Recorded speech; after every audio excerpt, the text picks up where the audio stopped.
Ike went to this day saying, the one player I did not want to go up against is Hunterace this tournament. If I can get past him, I feel really good.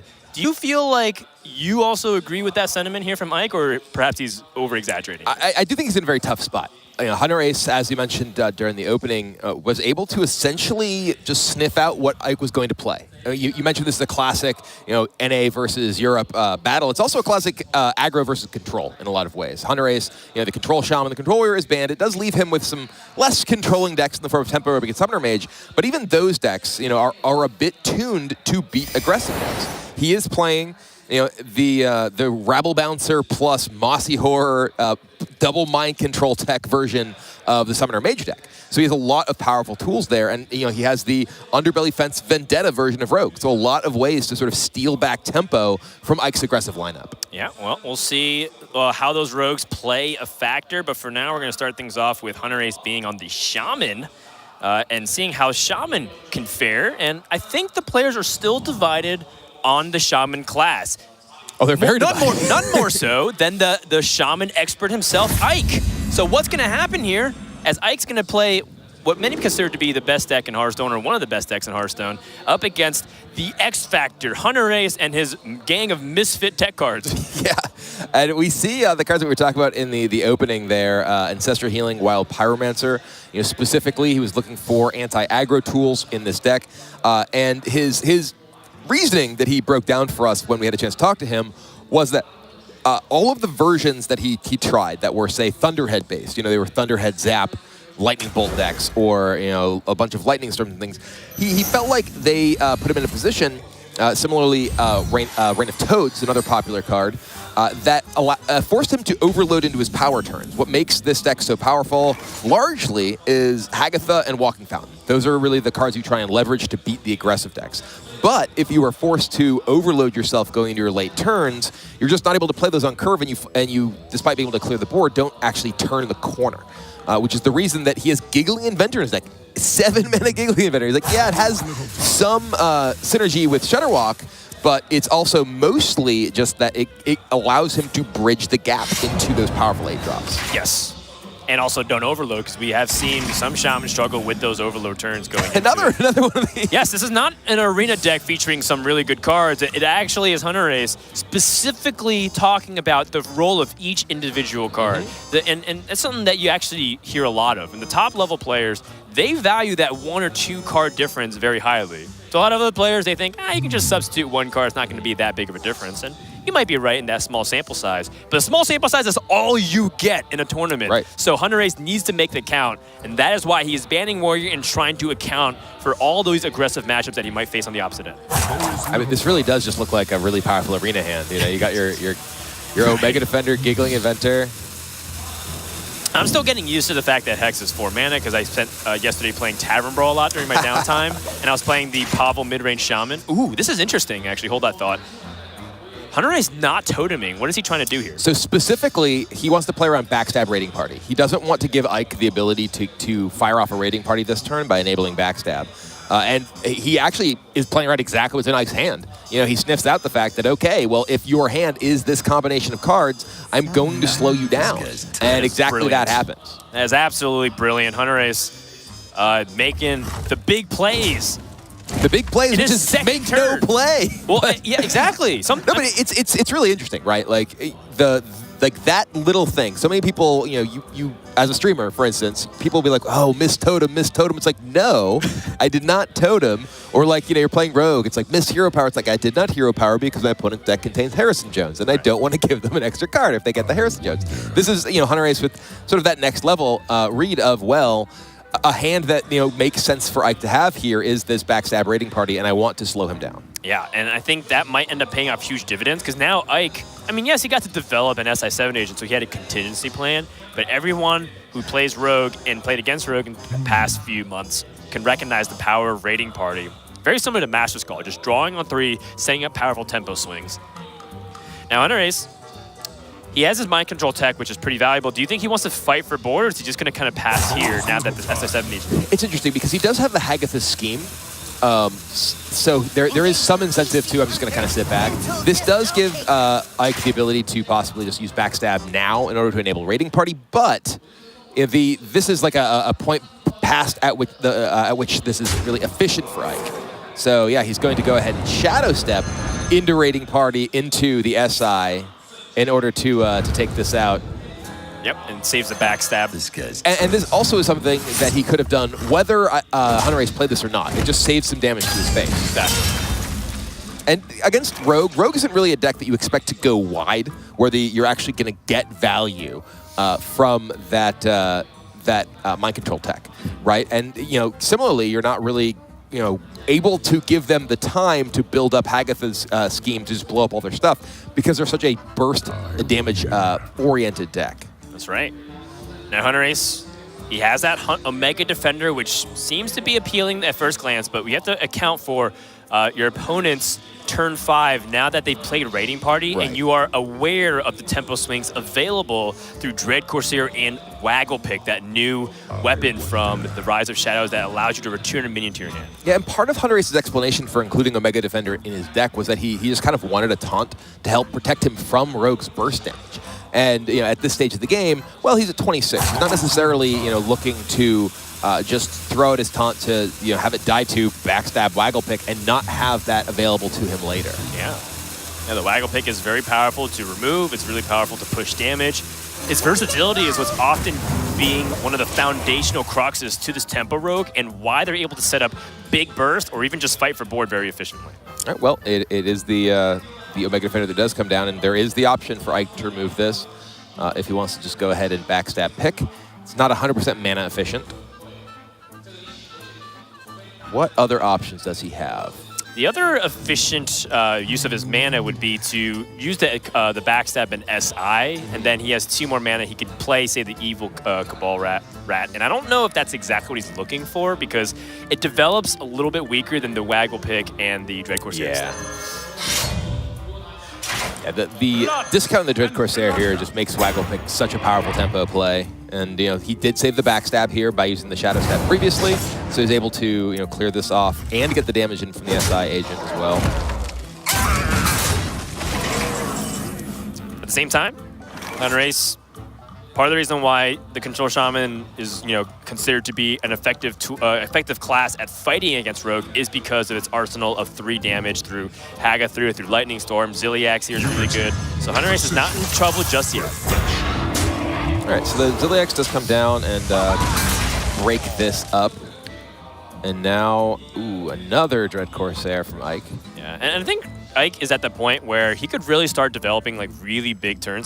He could play pretty much half his hand at this turn. Right. But the question is he overextending into the Hagatha scheme? And then if that is the case, what's his reload? And I think that's where the Thief Rogue can really shine. Because they're able to replace their hand fairly easily and not be super dependent on card draw like Raiding Party and Myers Disable Element. All right, Ike does pick up an Ethereal Lackey, which is good too. Arguably the strongest of the lackeys. If you look at the statistical win rate, I believe the Ethereal Lackey has the highest of all of them. That or Cobalt Lackey that deals 2 damage. I think both of them are very high. Yeah. In terms of I do think this is #1 by at least a small bit. Okay. Another possible Raiding Party, Pickpocket and Sprint. So lots of value options for Ike here. He already has his Waggle Pick, #2. So you only would get a little bit of card draw, I believe, off of the... Oh man, and he bounces the Ethereal Lackey to give himself another spell and a combo activator. Yeah, that's pretty powerful. And I like this restraint on the second Dread Corsair. Yes, I could have developed a big board, but he knows that Hunterace could try to squeeze out area effect cards. So instead, force Hunterace to use it suboptimally and then develop again with his second Waggle Pick. And Hunterace here, he's at 19. He's already used his Ziliax, so his remaining healing is a single copy of Witch's Brew and the 2 Walking Fountains, none of which are in his hand.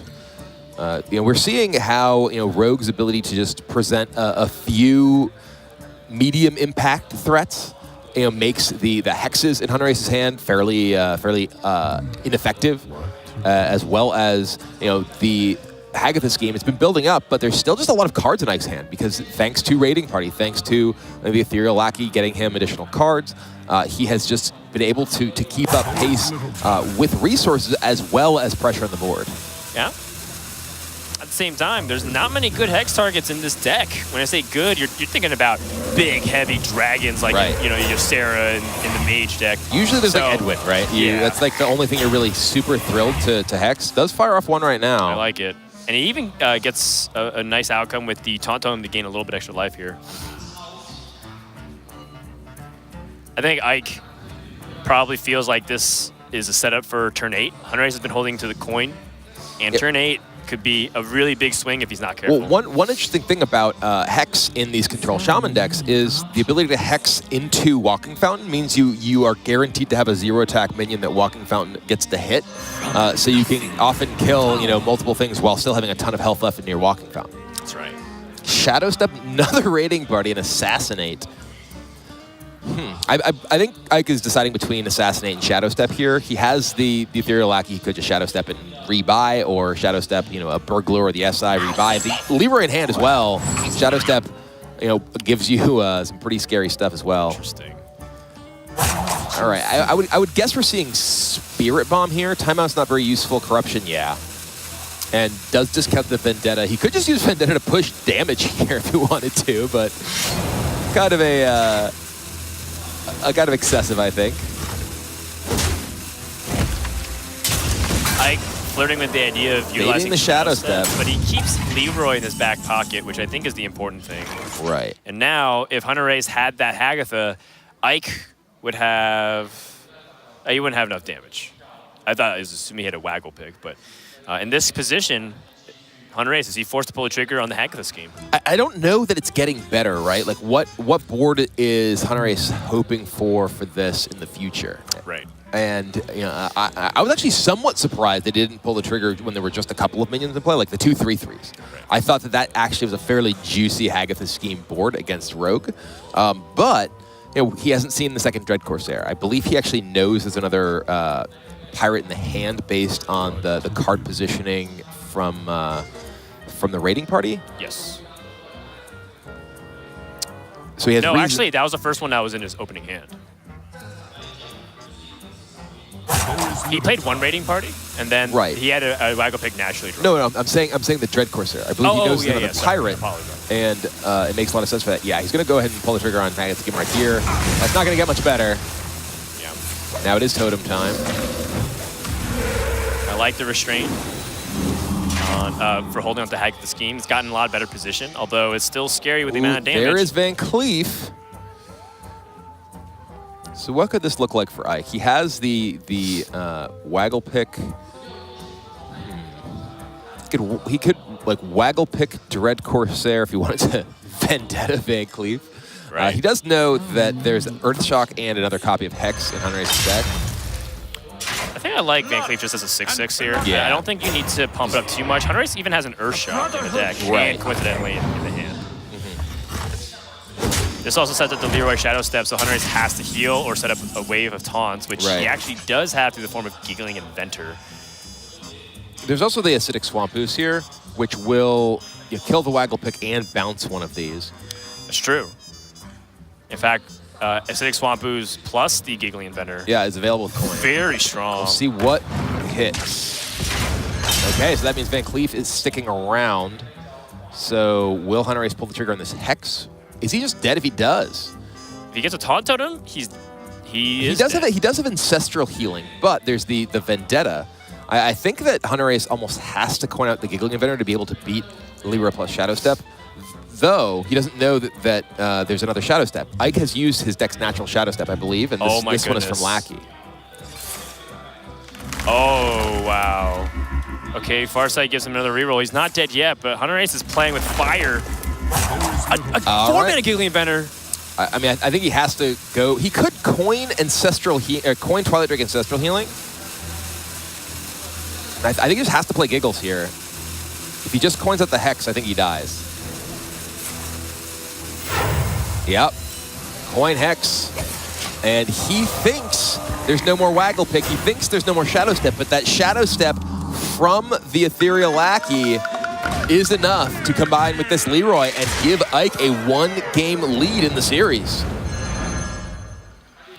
That's a big win for Ike, and I'm stunned that Hunterace not playing the Giggling Inventor. Obviously, he thought a lot about it. He didn't play things super quickly, but I gotta wonder and question the methodology, because you're in a position where, you know, you could die, and even it wasn't even that. Like, there was a turn where his opponent, he could have died to just a Leroy like prep eviscerate type situation, you know, and it's a very dangerous situation where if he loses this match, he loses one of his better matchups in this entire best of 5. Yeah, I actually feel like specifically after he hit the Giggling Inventor off of the far side and could have played Giggling Inventor with another Giggling Inventor to follow it up, I feel like that, you know, just puts you in such a safe position. You know, obviously, you know, Ike is sitting there with the Van Cleef play. Maybe you were afraid of, you know, Fan of Knives, backstab, something that you know just ends up pushing through from that position. But that's a lot more than just Leroy Shadow Step. But to be fair, again, the Shadow Step was from the Lackey, so it's not something that he was anticipating Ike having. Right. And I mean, there's a lot more that we want to say, but we'll go ahead and gather our thoughts. And when we come back, we'll break down more of game number 1 and get ready for game number 2 here in the Hearthstone World Championship. Everybody, and welcome to the HCT Summer Championship for 2018. I feel like we say this all the time, but it's one of the most stacked field of 16 players that we could ask for. Today, 8 players are getting eliminated, and 4 will join the 4 that we already have in the quarterfinals. It's my favorite time of the year. Championship spot, the high stakes. Someone wins and someone loses, and that losing is a big spot to be in right now. You're 1 match away from making that top 8 spot. Dream of the World Championships have to come next season. If you don't win, you're there. And Hansoku, after going through an absolute roller coaster in a series he would have felt very, very good on early on, is going to put the finishing touches on with the Hellfires, and Race's very risky meta read in this tournament is not going to pay out. Perhaps with a different group, we could have seen a different story. That's going to do it. Rugal is going to take the series 3-1 over Dog. It is! That is just devastating here. He steals the Hunterace that prevents it from ever being in the pool for Blood Trail. All of Blood Trail, so he just concedes. The quarterfinals. All these quarterfinal matches are for a spot in the World Championship, and the loser goes home. A8 is going to beat Xiaoti 3-0 and advance to the semifinals with the berth to the World Championship. You can see the emotions kind of rushing over him. Usually a player that's normally very stoic. Way more than enough. Wow. Killing all day with the Lich King is going to find himself taking a 3-0 set over Jinsu and moving on to the top 4 and a spot at the World Championship. What a performance. And it looks like Nalgadan, at least visually, has conceded there. Game number 5 is gone over to Viper. But again, it's Europe booking the second of 2 spots in the World Championship so far. But maybe the burst will outmatch the heal, but there's 2 Shadow Walks in hand. What a game, what a series. Bunny Hopper from Germany earns a ticket to the semifinals, and he'll be joining us for the World Championships for the Year of the Ring. The semi-finals. The Mountain Giant comes down, and Killing Day's had a great run. He'll be finding himself at the World Championships later on down the road, but for now, A8, he's got everything in play to make this a victory. He's gonna 3-0 Killing All Day and find himself in the finals, 1 match away from being crowned the Summer Champion. And it demands healing from his opponent. Viper has none, and that's it. Viper gives it up, the ultimate mark of respect, the life tap concession. Final match. Control Priest started off really good in the Witchwood expansion, and then people proceeded to kind of make fun of it. A8's used Control Priest to get to the finals, so that's going to be a concession. Bunny Hopper takes game 1 in convincing fashion. Whoa, wait. Doom? No. Okay. They will not die. They will have 1 health, I believe. Okay, you're right. No, they I was looking at Doomsayer There it is. potentially activating, and A8 picks up the Lord Godfrey. And what a creative way to pop your Carnivorous Cubes. But that's it. He's not even trying to figure it out at this point. A8 concedes. Bunny Hopper 1 game away from claiming the Summer Championship. That's it! We have crowned our Hearthstone Championship Tour Summer Champion, and it is Bunny Hopper from Germany. Definitely the best moment of my Hearthstone career. 100%, yes. Day number 2 continues as Hunterace and Ike going at it, and Hunterace getting greed, or letting greed, excuse me, get the better hold of him. You know, and I sat down and thought about it for a couple minutes here for the Control Shaman versus Tempo Rogue. I think Hunterace was thinking, 7 turns down the line, because he's thinking about if these Giggling Vendors get blown out and I don't draw my 8-mana plays, how do I get out of this situation? More importantly, if I draw like Hagatha and he doesn't have a board, how am I supposed to have any minions to really generate value off of Hagatha, considering that he only had Giggling Vendor in hand? And I totally understand that rationale. The only problem is that, he already had drawn 2 cards deeper with the Farsight, so he already had that. And also, there's so much that Ike can do. If Ike sets him down to a low health point, then eviscerates lethal. It's all these different questions that's coming into our heads, and I feel like Ike really stole that one away from Hunterace. Yeah, and I think that some of that may have been, Hunterace thinking, okay, well, we mentioned it before, the Shadow Step is gone. He's used his Shadow Step, so, he can't Leroy Shadow Step me. Both Waggle Picks are gone. There's no Waggle Pick Leroy. But, he was not accounting for the discovered card from the Ethereal Lackey, which was Shadow Step, and frankly could have been, if he had Leroy plus 2 Eviscerates, right? He would have died too. Right, which, there were other rogue cards discovered. Right, there was exactly. A Hench Clan Burglar card that was discovered. It's like, and they're obviously trying to push damage. So if you assume like the average spell damage being 2 to 3 damage, if they even have Leroy, it'd still get there. Right.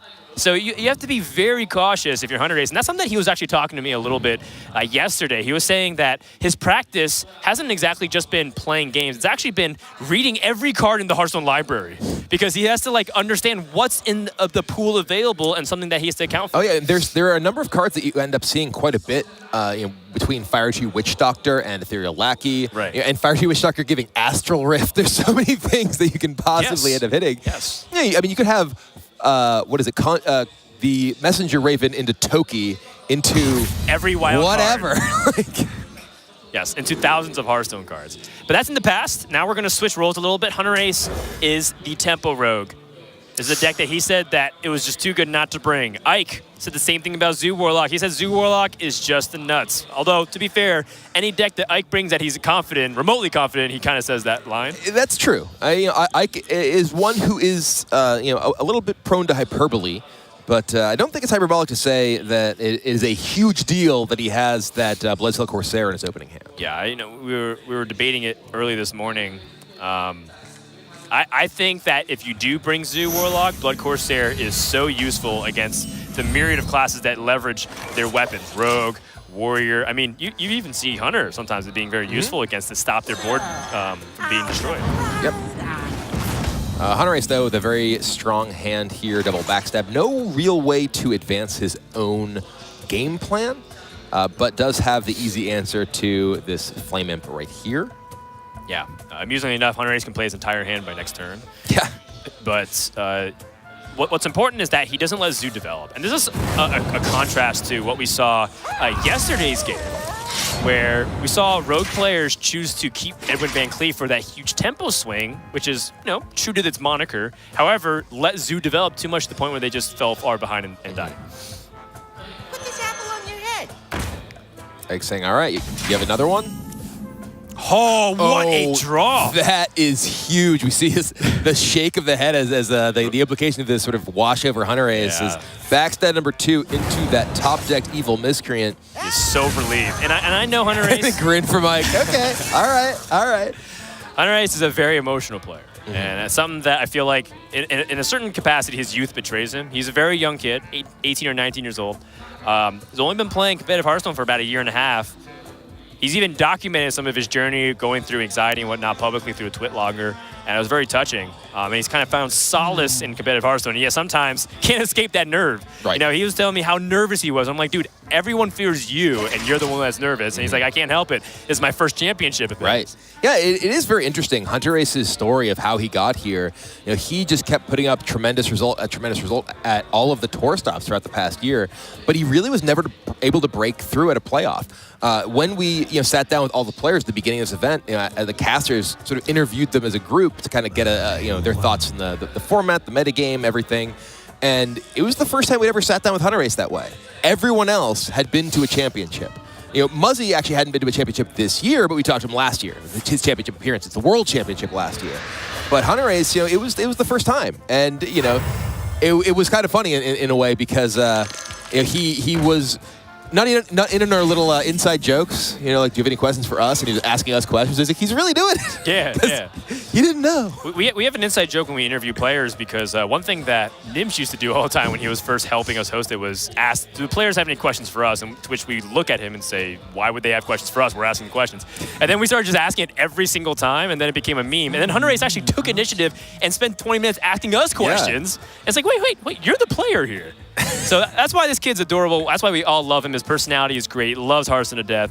But yet at the same time, I just wish the best for him, and I hope that he can contain himself to the point that he doesn't let himself tilt, because he is prone to tilting, self-admittedly. Yeah, and we heard Ike as well in the interview piece just prior to the show, where he was saying that when he qualified for this tournament, it was through the tiebreaker tussles that were our way of resolving the final world spots.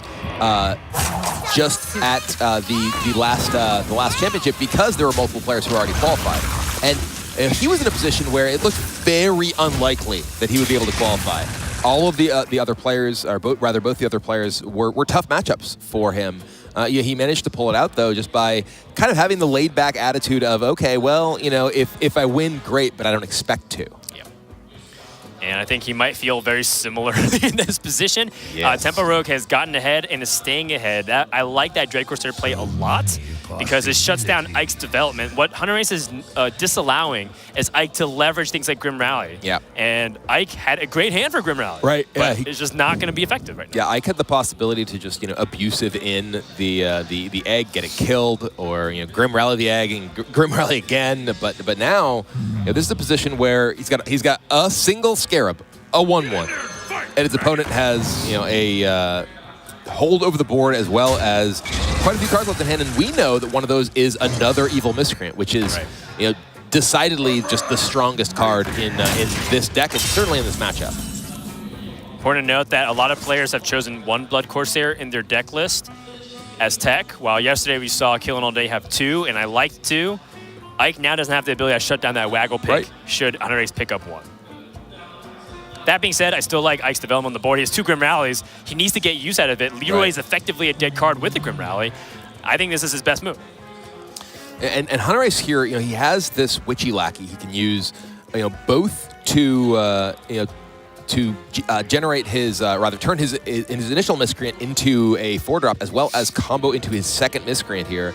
And I think we, may very well see him just double trade into the Direwolf and make that play. He even has he could do something, a couple of different things as well. Right. He could just eviscerate, even prep eviscerate. Yeah. Oh, just gonna prep Miscreant. All right. Yeah. If he's gonna play the Miscreant anyway, you start with the prep Miscreant. See what else you got. Yeah, this is a correct ordering if he picks up Ethereal Lackey, which he does. And that gives him the ability to discover a spell and then play it for free. Faceless Lackey though, and he already has the eviscerate to play. Okay.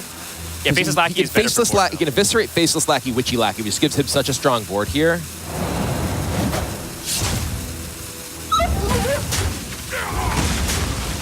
I was going to dagger. Okay, interesting.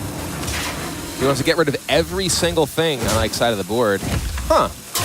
Yep, giving him no opportunity to develop. I'm a little surprised to see that over Faceless plus Witchy here, because he would have had a 4-drop instead of the 1/3, and then 2 1/1s and a 2-drop. And it feels like that just puts Ike in such a tough position, whereas, right now, Ike's hand is quite bad.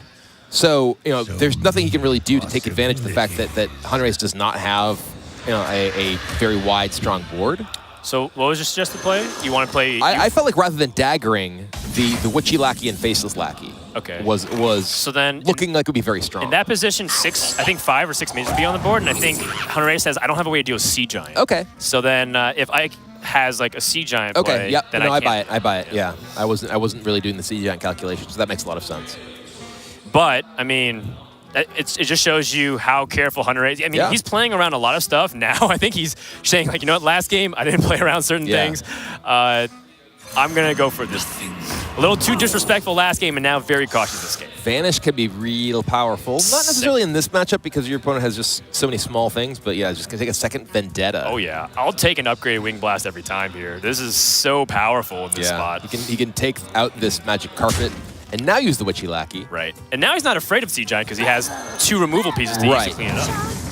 Oh, that's even more damage. 7 damage. Does cost 1 more, right? But it costs 0 because... Right, because... That's funny. That's so insane. What kind of combo is that? Wow. So he has a second Vendetta that costs 0. It's not even cost 4 less, it's cost 0. Yeah. So the additional cost, I believe it's Kirantor Tricaster is the name of that 4-drop. And that is spell damage plus 3, but your spells cost 1 more. So, but Vendetta specifically sets its cost to 0 if you have a spell from another class in your hand. Yeah, and it overrides that. And we look at the Starfire, it costs 7. That's crazy. Well, speaking of crazy, Ike has AoE to like win back the board. Yeah. It's so interesting because, I mean, Zoo Warlock played Hellfire like once upon a time, unironically, because there weren't better cards to play. And now I feel like we're turning back the clock Hunterace is 1 damage off lethal, though, right? He has you're right. 7, 8, 9, 10, 11 Starfire for 8. And there's not much that I can do about it. No, I mean, he can just Starfire face for 8 now. He doesn't have to necessarily... ooh, there's an underbelly fence, so maybe it's not going to be doing that. Yeah, he's 19 damage. Faceless Lackey could discover chargers or extra damage. So you Right. could start with that, but then you couldn't play Starfire. If you don't Starfire now, you potentially lose the extra damage from your guy, but I don't know how much that matters. I think You also lose the rush and plus on underbelly fence, which you just drew, though, which might be more important. Or at least mitigate that. And I think because of the threat of Sea Giants in plural, How much is this worth to you? he's going to hold on to it. But he's so firmly far ahead that I like almost anything Hunterace does. In fact, I kind of like him to restrict the board by trading in his 1/1 again. Yep, that's what he's doing. And I don't think he has to play this Faceless Lackey. I think he just re-dagger. It's very consistent with his game plan, and Hunterace is firing on all cylinders. Immaculate play this turn. But he has that Hellfire. He does, but it does leave a Lackey in play, rather than Miscreant in play, and then there's still a 5 damage Starfire, plus the dagger. Still 1 damage off.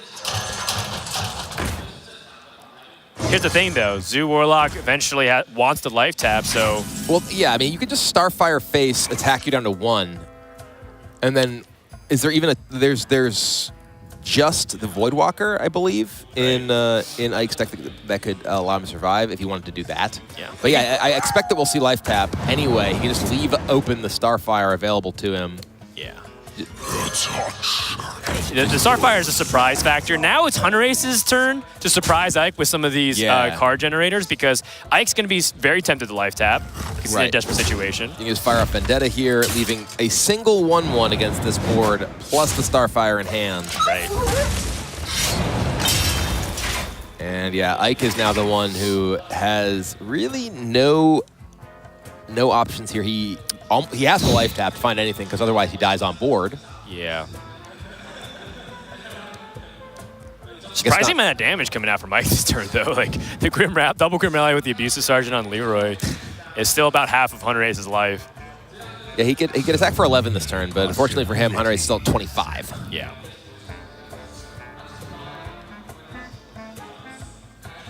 I mean, I think that in this game, a lot of what we saw here was just the power level of the Thief package, the Vendettas and the Underbelly Fence, just leaving Ike with so little that he was able to do. Right. Obviously, Ike had a pretty poor draw early on, but Hunterace's Miscreant did a ton of work, as well as his just awareness of, okay, I need to kill this Scarab Egg, pick off the Scarab to come out of it before something like Grim Rally can get online, and those just ended up stranded in Ike's hand the entire game.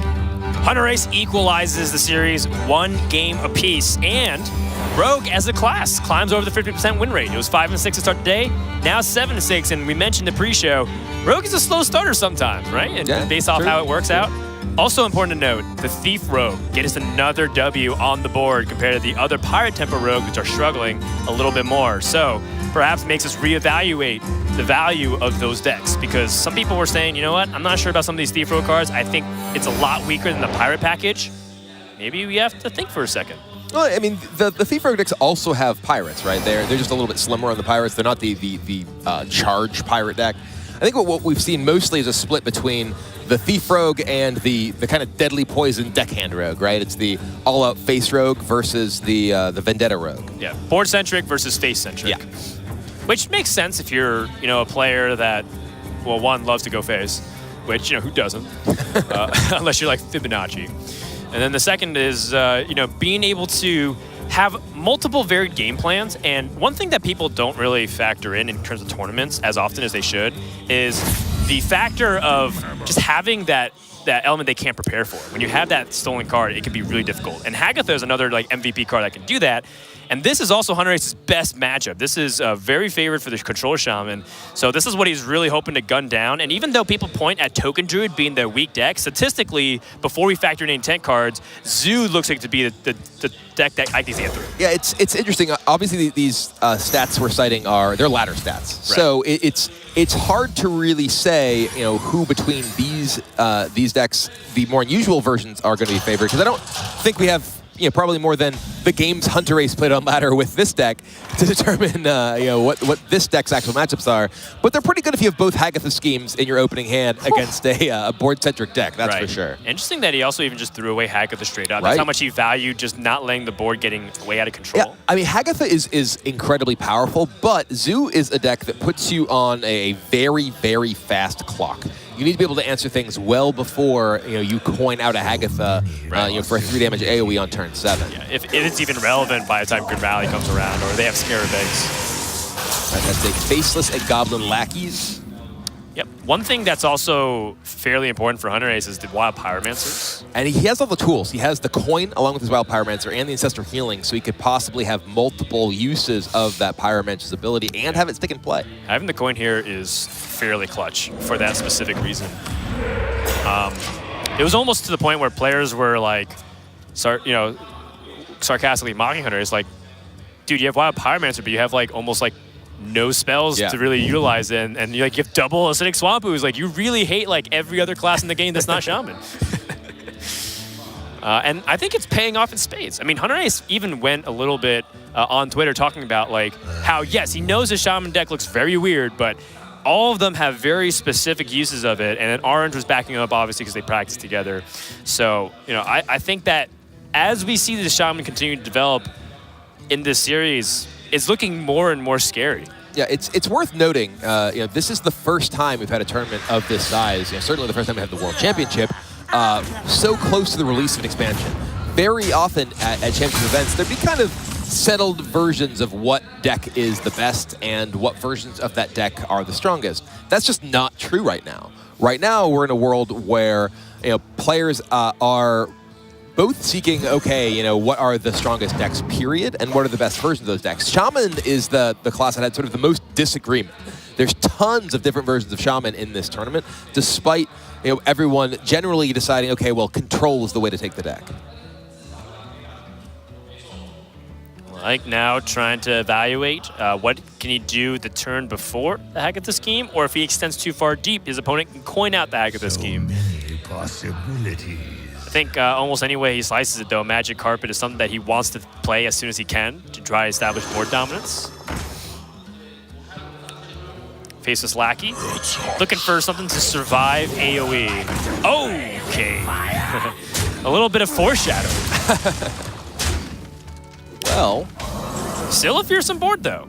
Something that Hunterace might be thinking about pulling the trigger. If he's greedy, though, he might choose something else. Hunterace actually has the ability to Pyro, Coin, Acolyte, Ancestral Healing here. Oh, I like it. So that gives him an extra card, gets the Acolyte on the board. Pain, speak to me. Job's done. And this does wipe out everything but the carpet. And then this turn, the schemes tick to 5. So that's going to be enough to wipe out the carpet and whatever ends up following them up. Right, and a Grim Rally. And also shuts down the Sea Giant. Really well played here by Hunterace, spotting every single possibility that Zoo can develop in this spot. And it's inconvenient for Ike, to say the least. Now, he could continue to develop. Knife Juggler here, though, is a little bit risky. You risk giving Hunterace an extra card if the juggle hits the Acolyte. Right. He does still have the carpet, so anything can attack immediately. He could play Goblin Lackey just the Acolyte immediately to try, and then play Knife Juggler. I think Goblin Lackey has the most iconic voice line of this set. Double time and double pay. I didn't do that very well, but Commit to it, Kibler. Don't cut yourself off midway. I mean, I got your back. I finished it, but I did it badly. I'm just being judgmental of myself. I'm committing, but I'm committing to the fact that I was bad at that. I liked it. There it is. I think you did great. I don't know if my voice is quite squeaky enough. Yeah. Maybe if we get you a balloon of helium. Ooh. Well, this sport is relatively innocuous, but annoying at the same time. Right. Does Hunterace choose to hack the scheme, or does he Zilliax in this spot? There's two kind of major threats here right now. There's like the carpet itself and the knife juggler, right? Because if the carpet remains in play, then everything else that comes into play is getting buffed, and potentially taking down, say, the Zilliax. That scheme does end up killing both of them, which is kind of a big deal. Does leave the Argent Squire, but that's only a single minion in play. Well, I was playing a deck similar to this. It was a big shaman with Muck Morpher and big bad Archmage and a bunch of like really fun cards. I was playing with Chris Sierra, who did the reveal stream and on Community Manager for Hearthstone. And I was like, why are you so afraid of Magic Carpet if you're a deck that just plays a bunch of AoE? It has Rush. It doesn't have Charge. It's true. So let your opponent keep playing minions and just developing, and then use your giant AoEs like Hack the Scheme to clean it up. If you trade to Knife Juggler here, Ike is incentivized to use his Divine Shield instead, or to use another Rush minion. And then it's like Rush can't do anything to you beyond that. Yeah, it's true. So I think I like this trade into the Knife Juggler because that actually can really mix you up. All right, Solarium time. Gonna go dig in finds. Abusive Sergeant, Void Walker. All once. And another carpet. Ooh, a second carpet. But now that, like you were mentioning and observing, Hack the Scheme can pretty much kill everything at this point. Yeah, both of these are up to 6 right now. I do suspect... Oh! That is greedy if he does this. That is pretty greedy on Ike's part to use the Divine Shield. But granted, he's also kind of in a position where, well, if you have a Haggith Scheme in a lot of trouble, and he does know that there's one card that Hunterace kept still in his hand. Yeah, I don't know about the Queen. that. Yeah, Hagatha out in full force. Hack the Scheme, the Queen, and the Bewitched.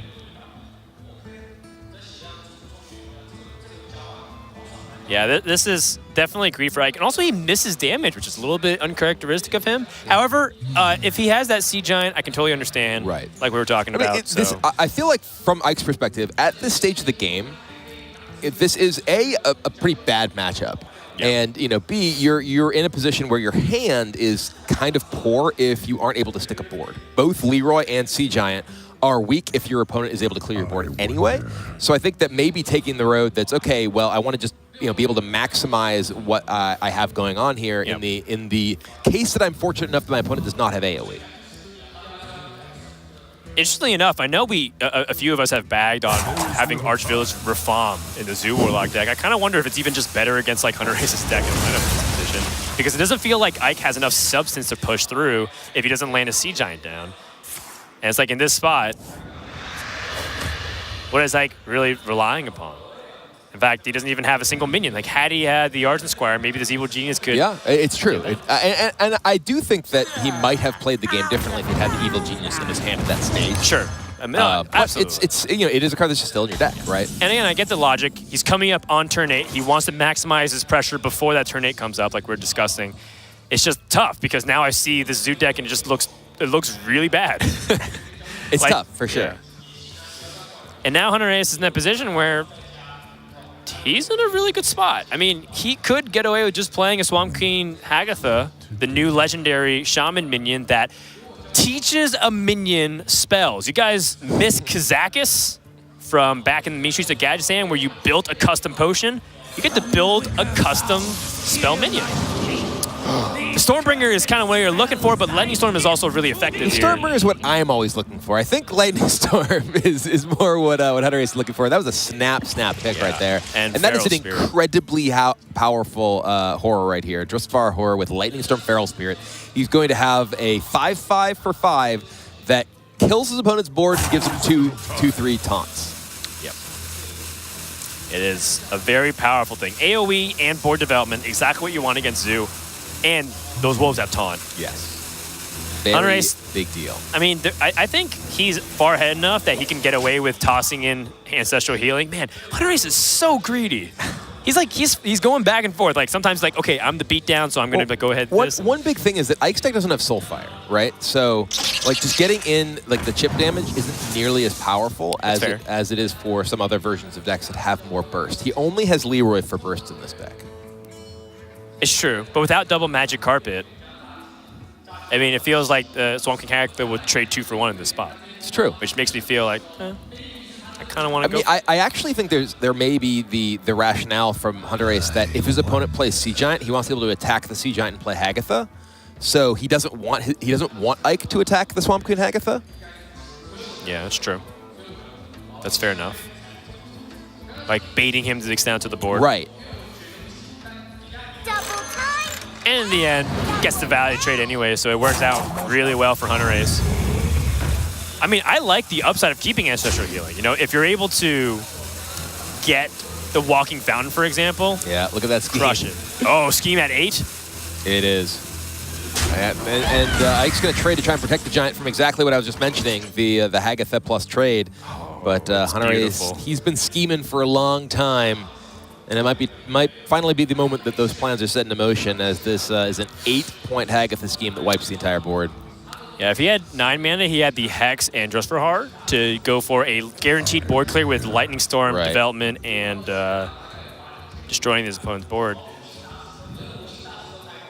He even just drew the Witch's Brew too, so the threat of burst, even getting Ethereal Lackeys off of Evil Genius and finding Soulfires, not going to really be working out. And right. I think that we're at the stage where Hunterace feels like he is just in incredible control of this and wants to make sure he does not make a mistake. Yeah, and that's why I look at Hagatha's Heart and I'm like, is it really that bad to just play that in the Acolyte here?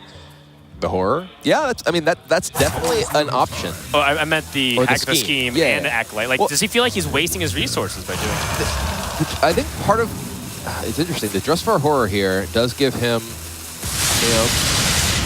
a bunch of damage on his opponent's stuff. It does overload him for 4, right? Which is a fairly big deal. And it does give him the ability to scheme the following turn. I am pretty surprised that he didn't want to scheme here.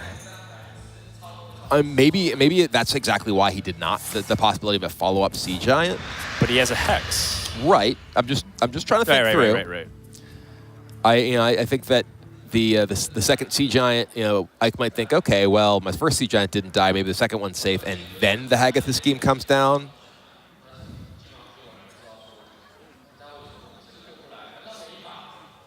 Yeah, I think that's exactly it, actually, because Hunterace is so fixated on the value of being able to get the Hagatha scheme and saving Hex for any kind of Hail Mary attempt that he should be good to go in almost any scenario here. It's interesting. Also, I think he's worried about a Solarium was already played, actually. Yeah, Solarium was played. I mean, there's one remaining Sea Giant after this Sea Giant, and I mean that's part of why just being able to scheme last turn, wipe everything off, and have the Hex in reserve just feels particularly powerful to me.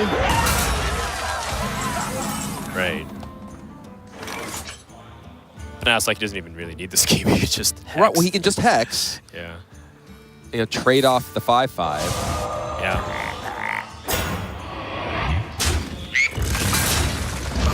The scheme is for the nuke option, the nuclear option, in case Ike does something amazing, like Evil Genius into Ethereal Lackey, into like Rafam's scheme, into like crazy board development with Grim Rally. I think that's kind of. But even then, he has like Hagatha just as a battle cry. Oh god. This is dicey to say the least. Maybe Ike's in the fatigue plan. Yeah, trying to make him draw out. Oh god. Woo. Solarium. Another one. Okay. Flesh veins. All right, that's a clear board. Yeah, and now now Ike's like, all right, well, that's a Hagatha coming down. You oh god.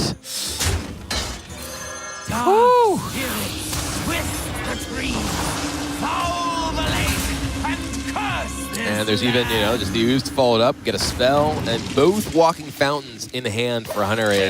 Yeah. And Hunterace, stop. He's already dead. Come on, man.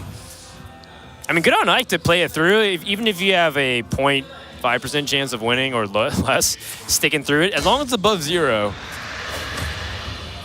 But I think this is almost as close as it can get to 0. He has double Giggling Vendor, double Walking Fountain. Right. Shutter Walk for the horror and for the Agatha. Yeah, I mean, we joked about having, like, I kind of wish he had Rafam in this position. I think he'd very much take that.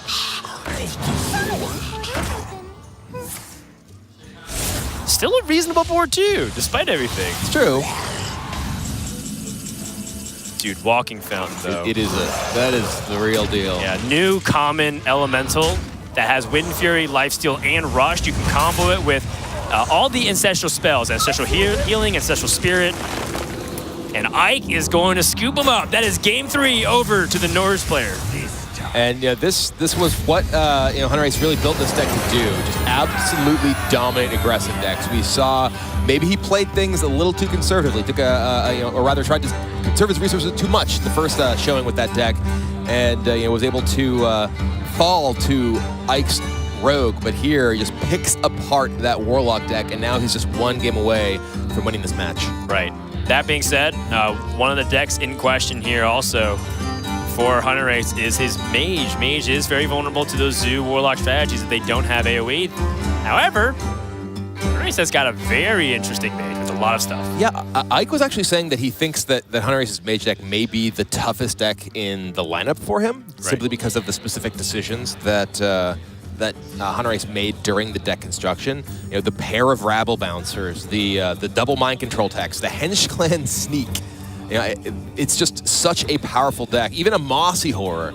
Just so many powerful minion-based tech cards that Hunterace can dig for with Book of Specters. Yeah. I really admire Hunterace's play and his enthusiasm, but for this event, what I admire the most is his deck building choices. Yeah. I think he's really shored up his weaknesses, targeted strategy, honed it without Warrior in mind, and I think it's going to pay off in spades against Ike. Can Ike make the upset? We'll find out when we return to the Hearthstone World Championship.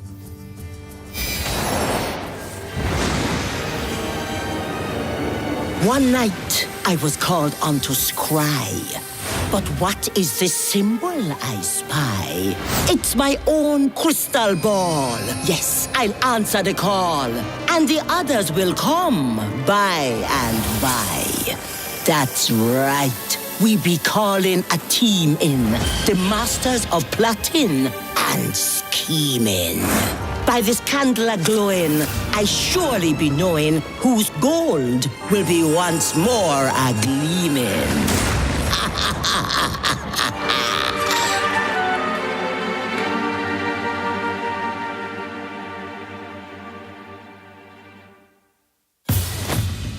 I'm kind of cocky. I am very confident how I play. I think I'm one of the best players. Hit him in the face so they have less life is kind of my motto. Although it sounds kind of stupid, it's just something to actually think about in a simple way, right? You have 2 choices. You could trade or you can go face. If you don't really know what to do, just go face. Man, I'm not perfect, but I'm pretty damn close. Having fans that actually care about how you do is a really motivating and feel-good thing. Fans drive players. Hanging out, saying hi in chat, saying, man, you really did great at this tournament, and I enjoyed watching, and puts a smile on my face and a motivation to play. So I was born with a bone disease called congenital pseudarthrosis. About 1 in a million people have it. Throughout my life, I've had long periods of time where I can't walk, which has led to 21 surgeries, basically a surgery a year. Video games are just the go-to thing when you can't really do anything. Hearthstone in particular, you just open it up on the iPad, which is really nice in long recovery periods. So Hearthstone has honestly just kind of been there during difficult times. I got 2 aspects of my life, medical and then gaming. I'm kind of on the up on gaming and the down on the medical, so it's nice to have a little balance out. So getting up on a Hearthstone stage, having a bunch of people watch you seems not as scary as going in for an 8-hour surgery where you might lose your leg coming out of it. I kind of told everyone that I was going to win Worlds this year, so this is the last shot for that. So I don't really have an option to lose here. I got Brian Kibler's Choose Your Champ vote. everyone's ever picked has made it to the World Championship. And I don't plan on ending his pick on a loss streak.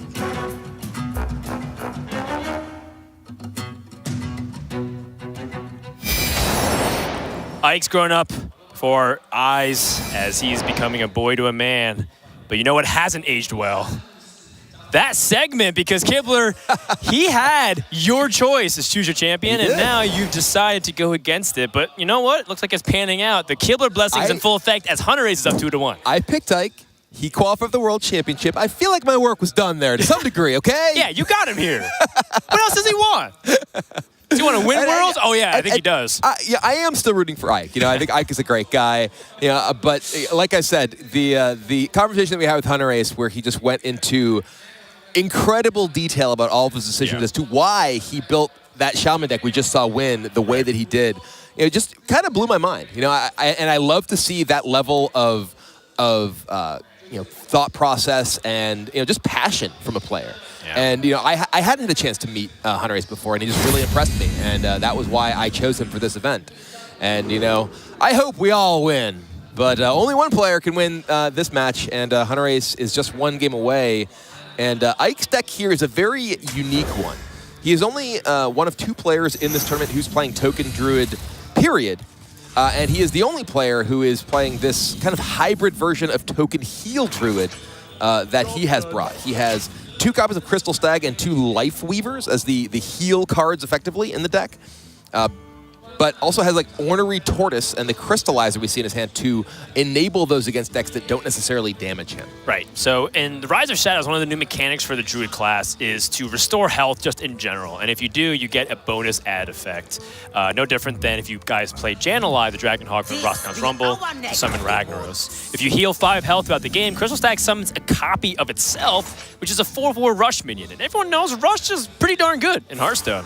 And then Life Weaver, of course, being able to generate those extra spells, very similar to Lyra, the Sun Shard from Journey to Ungoro. Having this Hail Mary, but also incredible value generation can be extremely powerful, especially with Druid, with class that has traditionally had a lot of powerful spells. Hunterace's hand, though, pretty powerful here for this matchup. And Ike actually with an interesting decision here because he has that Whispering Woods in his hand.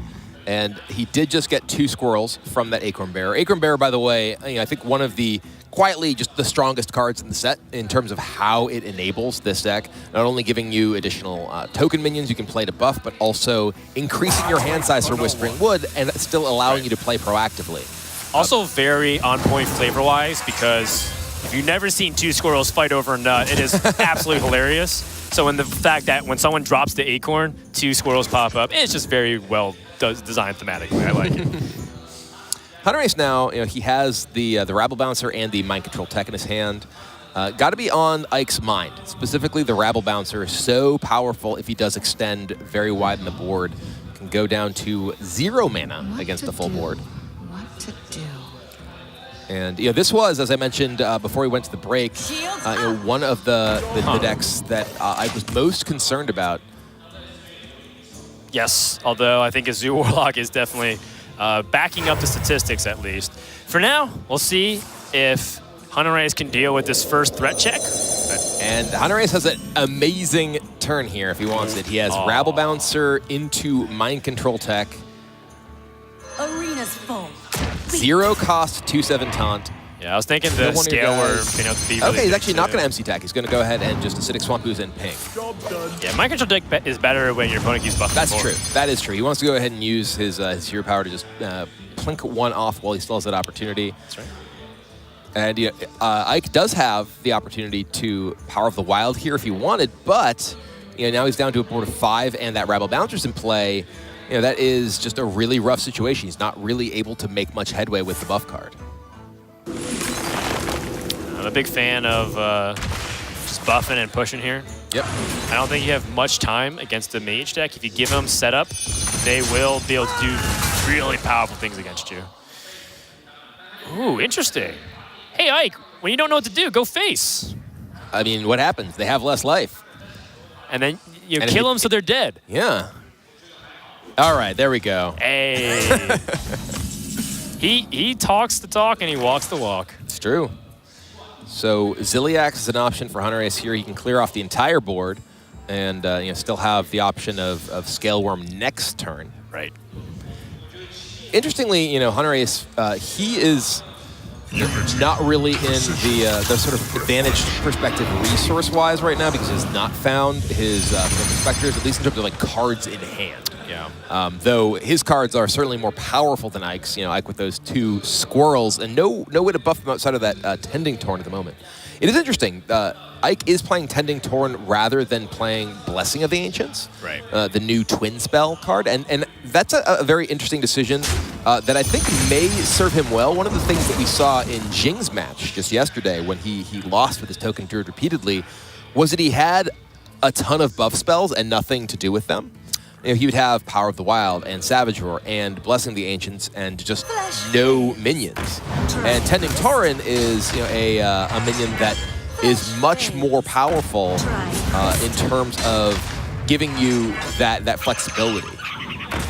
And I think we may, it looks like Ike's actually going all 4. Okay, he's not going to play around Mind Control Tech.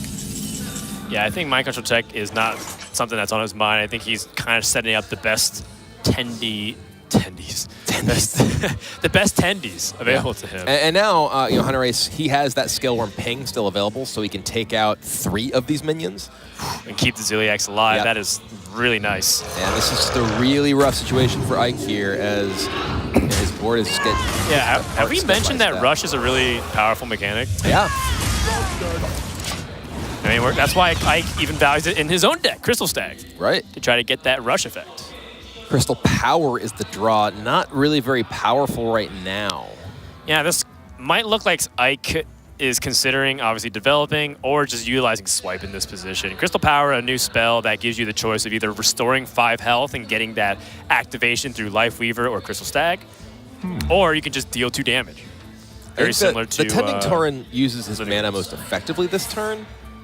Gonna go with the Swipe, though. Yeah, the thing about Tending Tauren is that it gives like really good trades for Hunterace once again, and then that Ziliax will take out effectively 2.5, 3 cards. He could kill the Ziliax with his 1/1 remaining in play. You're right. Sorry, but I am a little bit surprised by the Swipe there. Maybe the thought process is that Swipe is just not going to be good later. Summoning Portal, interesting. That ends up being very good for a summoning mage that wants to play big stuff. Like Mountain Giant, I think is playable. You see Hunterace nodding a little bit. All right. My summoning theme deck is continuing. Yeah, actually Mountain Giant was playable either way, but now you can play both Mountain Giant plus something else. So Ike drawing another Swipe. I mean, there's no great way, and this is kind of part of why I felt like the Tending Tauren last turn. Yes, it would have left up the Scale Worm, but you would have had the 2/2s along with the Tending Tauren. Scale Worm could kill one of them, and now Ike has these Tending Taurens which are behind other minions, where having obviously like an additional Swipe here he couldn't play anyway. But he'd have the bodies on the board. He would have a 3/4 and a 2/2. I'm inclined to agree. I'm inclined to agree because, and you know who else might agree? Because Bloodyface might agree too, because he's been player thing that costs the most mana. He's been very critical of players that have been favoring like using removal and hero powering a little bit to try to be more value oriented. But he's saying if you're like a deck that really wants to get on the board, why not get on the board? Well, this is a really good Mind Control Tech opportunity for Hunterace. Yeah, I think the Twilight Drakes. Even Drake MC Tech. Oh my God. And this Summoning Portal is... Oh, and he takes the 3/4, takes the Tending Tauren. And he also can play one more minion in these 6 Wampoos. He can go so wide. He's the token mage. It feels like he's going faster and wider on the board.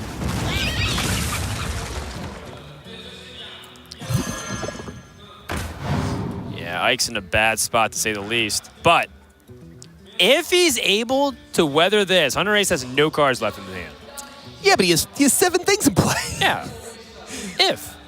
That's a really big if. Like, I don't know what the sequence of cards that I could draw that would allow him to get out of it. Like Life Weaver, I mean, I guess maybe you haven't been on the receiving end of just like, the Miracle Druid type situation, but I've seen some wacky stuff happen from that. All right. Explain to me how Ike gets out of it. Okay, he draws Lifeweaver. He draws. Lifeweaver, right? He draws Crystal Stag at one point and removes half some of the board. He can't draw. Crystal Stag is not enabled. Right, but he can't enable He can't it even yet. Crystal Power. He's at 26. Right. In the future turns. And How many turns does he have here? 3? What to do? He's going to remove at least 2 of these minions. That's or true. 3 of these minions. With the swipe here, he's killing some stuff. Yeah.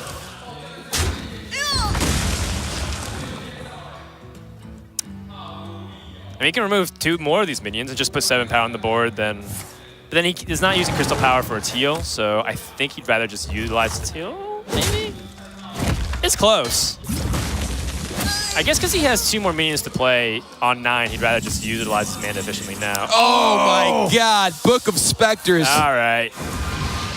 We're talking about, well, how does Ike win here? Oh, right, well, if he didn't have Book of Specters, he would have been drawing this. it's And true. it's like, I think Ike could have came back if he just drew one big 4 stage, for example. I think he still can. Yeah, no, at this point, after that signature removal and that book into mostly air, now Hunter is in the position that, do I hold these Witch Doctors or do I just try to push you down with damage? How much? There's 6, 7, 8, 9. Wait. Wait! He drew Forest Shade. Oh my God! Hold on, Kibler. All right. That is well, a big draw for Ike. Conjurer's Calling. That's a nice draw, too. Okay, and there's still, it's a 6-drop he has Oh, from the yeah. Tending Tauren. Power of Creation. All right, this game got a 3 lot more mana. interesting than I thought it was going to get. Woo! All right, well. That's a good one and a bad one. But that's okay, because then you can use it again. It's true.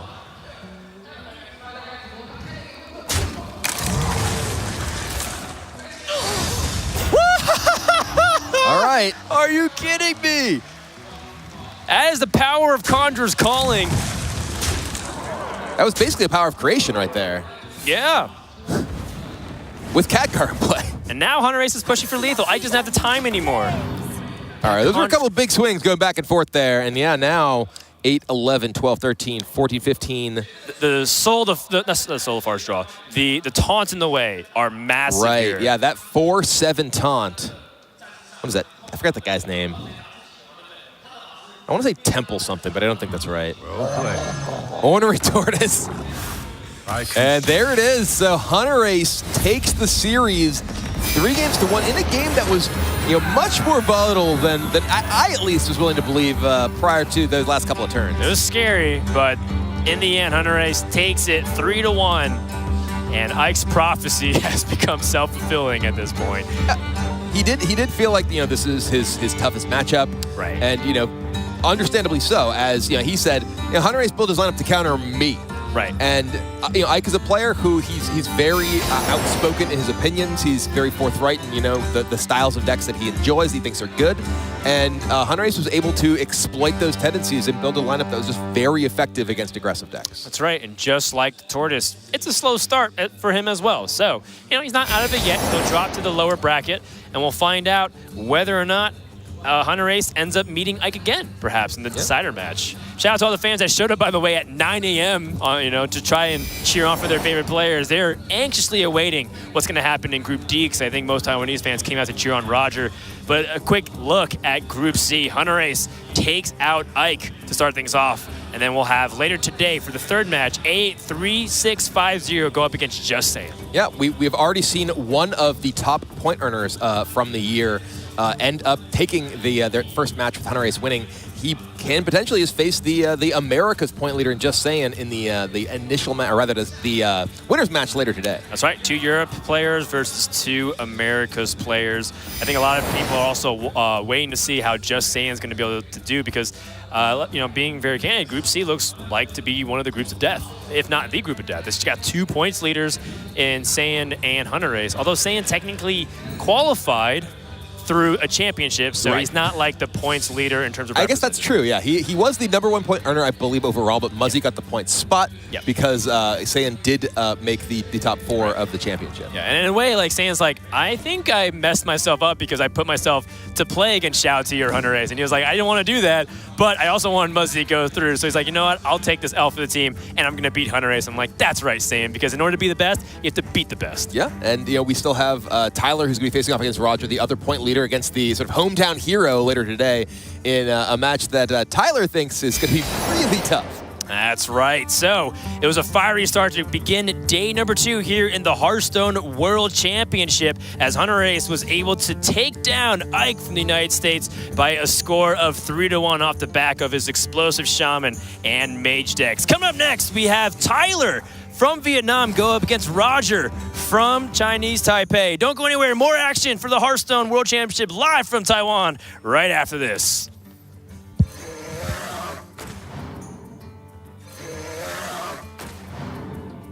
Engaging TC-130 into disrupt.